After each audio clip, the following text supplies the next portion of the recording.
Is this guy even alive? I bet I can make a game in a month, and it's gonna be way better. 6 months later! And here we go! Now I'm ready to start my new project, again. To be honest, at first you will always be doing good, until the scope creep comes in, and then you'll realize that you should be spending your time elsewhere, on some more useful things. Adding weapons, for example. And that should be easy, right? Just attach a prefab to a hand, but what if it's a two-handed sword? What if it no longer uses their standard way of attacking, but instead shoots? Now it's a bow. What about AI? It'll be using some code, the same code as the player, same controls? Yeah, now I understand why all of these game developers on YouTube post like one video a year and then like disappear for another lifetime. It's because most of the time as a game dev you are figuring out how to make your character hold like different types of stuff, how the weapons are gonna reuse the code, how to make everything as simple and reusable as possible. For example, here it looks like I'm just stacking some of the same moves, as usual. But if you check all the gizmos, you can see that for a melee weapon I'm using the simple box cast all, which is basically standard for all my melee weapons. But now I run into a problem like what I do for ranged weapons. Do I just box cast like a really narrow but very long box? But then the arrow is gonna be instantaneous, like the hit is gonna be in a millisecond. Like instantly, not even a millisecond. Do I want that? Probably no, right? I probably do not want that. I would like to see the arrow fly, I would like to see the arrow hit something, and I would like to be like, sort of physics based, but not really. Cause there's no that brings me to another point. Like, you gotta figure out like, oh yeah, physics based arrows, that sounds cool as hell, right? But do I really want that?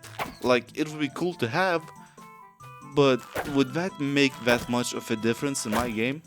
Cause it sure as hell would include a lot more problems with it. So, you might as well just take your ego off. No, you don't need that.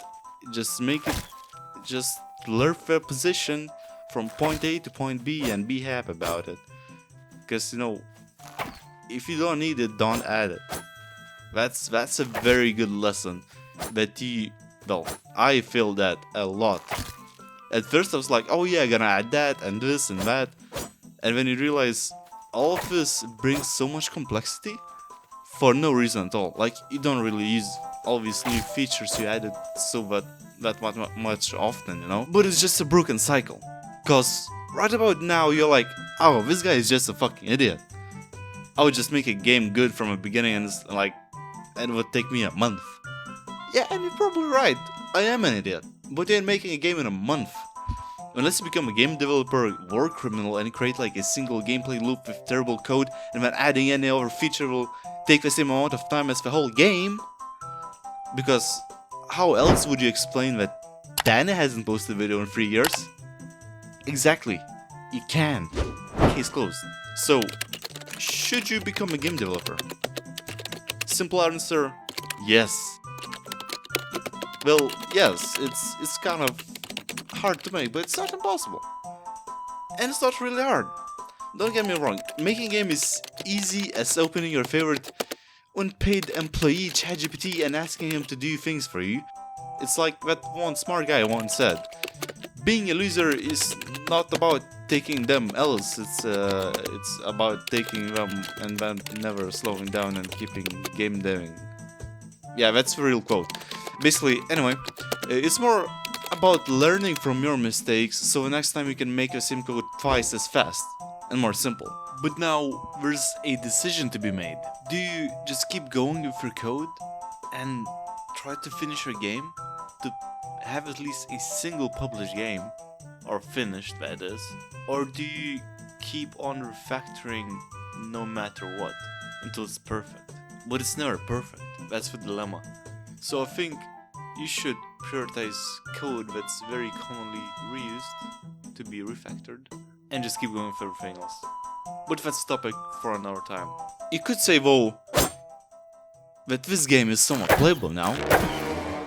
You can buy weapons, selector fights, combat is alright, but what's that? Oh, this indicator? That doesn't look right, it's flickering. But I'm sure it's an easy fix, right? Just make sure it doesn't flicker. As easy as that, right? Yeah, right. That little red indicator depends on a state, that depends on player entity tracking, that has a job running in the background all the time, then is being used in game objects to get data on current players' actions, and then is being used to decide what his next move is. So yeah, that got real complicated real quick. And like, do I really care about this indicator? Yes, it's gonna be visible all the time. Am I gonna try to fix it? Probably, yeah.